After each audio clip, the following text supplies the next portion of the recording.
Shalom Bapak Ibu Saudara yang dikasihi Tuhan. Seri pengajaran hari ini berjudul Perdamaian secara aktif. Saudara, sebagai orang percaya, Tuhan menghendaki kita membawa perdamaian secara aktif.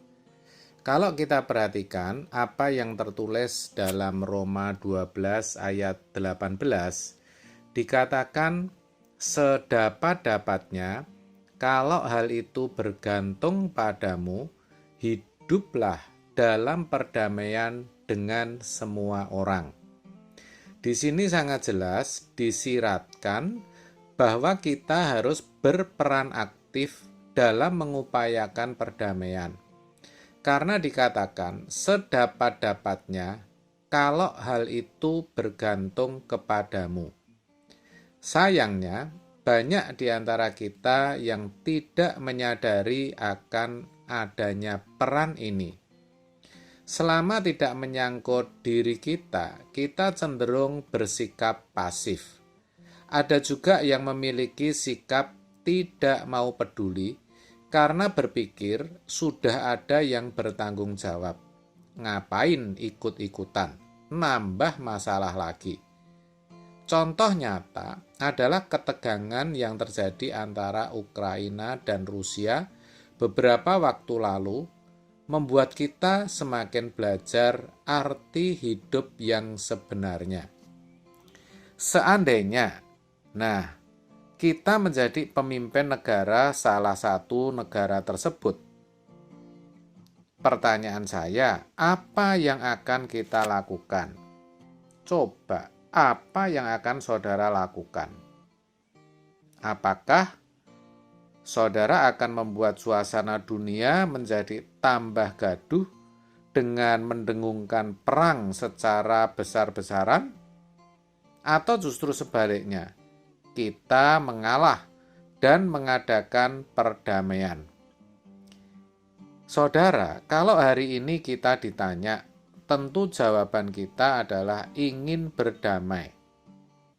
Namun, bila posisi kita adalah pemimpin negara yang mewakili kepentingan negara, belum tentu kita memilih untuk mengadakan perdamaian. Belum tentu, saudara.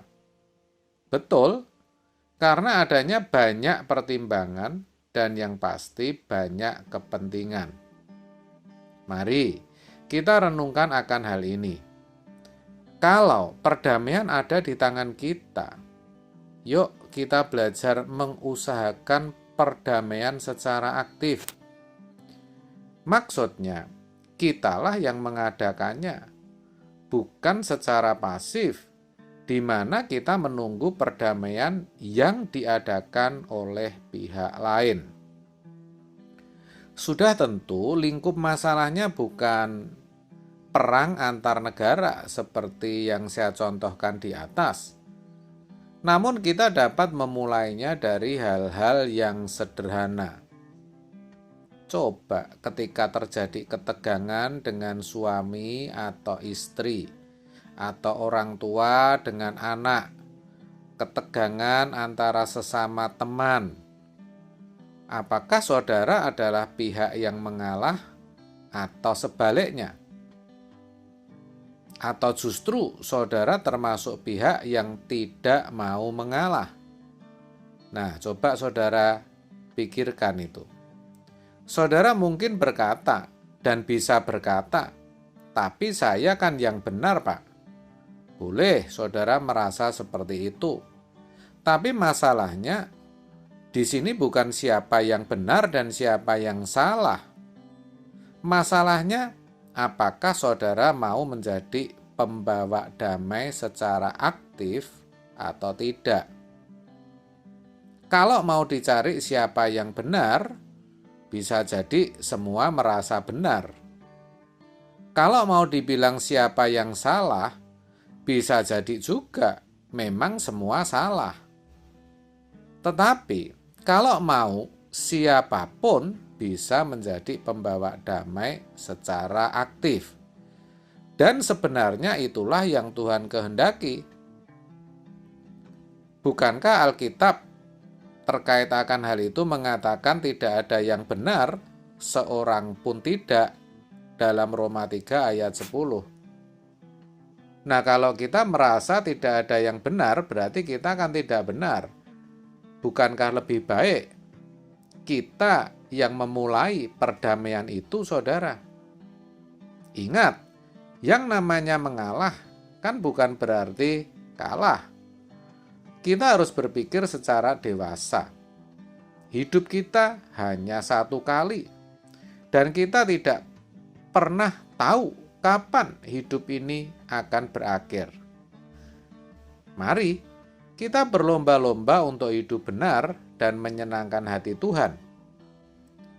Kalau semua orang mempunyai pemahaman yang benar tentang hidup ini, pastilah dunia ini penuh dengan kedamaian. Tetapi faktanya, nyatanya, dunia ini sudah semakin rusak. Dan banyak orang yang hidupnya suka-suka sendiri, bukan suka-suka Tuhan. Padahal kalau menyanyi, ya syairnya, sungguhlah hidupku telah kau tebus oleh kuasa darah yang kudus. Sekarang hidupku bukan milikku lagi. Apa yang Tuhanku mau inginkan? Apa yang Tuhanku mau lakukan? Asalkan Tuhanku senang, semua kurelakan. Namanya dimuliakan. Suka-sukamu Tuhan, suka-sukamu Tuhan, suka-sukamu Tuhan, suka-sukamu Tuhan. Saya percaya di antara saudara ada yang mengenal, bahkan sering menyanyikan lagu ini, saudara. Nah, kita sebagai anak Tuhan tidak boleh ikut orang lain yang tidak benar. Kita itu harus hidup sesuci-sucinya, sebersih-bersihnya. Lebih baik hidup mengalah.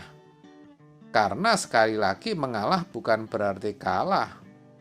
Dan dengan mengalah, sejatinya kita sedang mengupayakan perdamaian secara aktif. Ini harus benar-benar kita sadari dan kerjakan, saudara.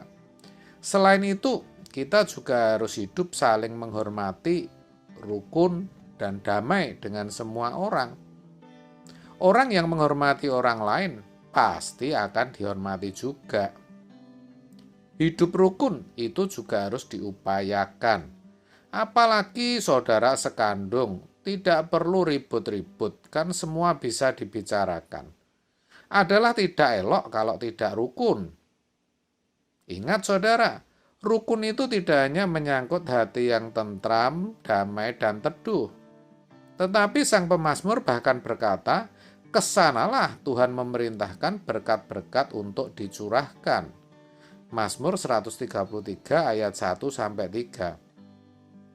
Dan yang terakhir, biasakan untuk hidup. Maksud saya untuk bisa hidup berdampingan dengan siapapun. Perlakukan semua orang, baik itu kaya atau miskin, sama. Jangan suka beda-bedakan, saudara. Ya, dengan begitu sesungguhnya kita sudah membawa perdamaian secara aktif. Dan percayalah, saudara pasti bisa, karena ada Roh Kudus yang menolong. Amin. Tuhan Yesus memberkati.